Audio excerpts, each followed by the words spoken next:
anyone watching that. What are you talking about? And so if you will let me, if you will allow me, please. What are you talking about? Okay, did you invite me here to interrupt me, or are you gonna let I me? think you're being a complete dick, if I'm honest with you.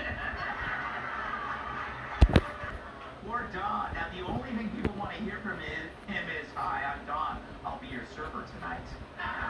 And remember Stern? He's supposed to be a shock jock, but now the only shocking thing is how his Louis XIV wig clings to his head. Then there's the human hoagie, now white knighting over Jimmy Kimmel. This is so serious, Aaron. America is a less free place if late-night comedians cannot do and say what they want. Talk about an about-face. This was also him not long ago. Reducing a liar's reach is not the same as censoring freedom of speech. Freedom of speech is different than freedom of reach. And it's part of the problem. But you can't expect Brian to see both sides since he hasn't seen his own penis in years.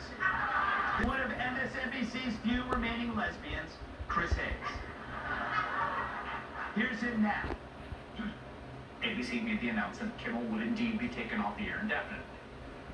And this is just the latest chapter in Donald Trump's ongoing campaign to crack down on free speech. Dominic, Here's the before when he went after Fox. if you act like a sociopath over and over and over and over, you will become unpopular on the national stage. Over time, probably not going to work out well for you long run. Eventually, people will be rightly offended, disgusted by it. So you get my point, these people are assholes. So in a way, it's not about Jimmy. True, his ratings are lower than Biden's nuts in a steam room.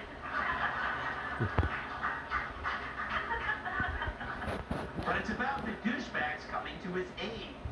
So why do they disgust me so much? Well, for the longest time, I've been imploring people to share the risk. Defend people in trouble who are outgunned by the media. Well, these asshats never did that. They sided with the mob at every turn, and they even came after us over and over. And now they desperately fake a heroic stance, swarming around a celebrity already designated by their industry as a defender of democracy and anti-Trump icon. There's no risk here.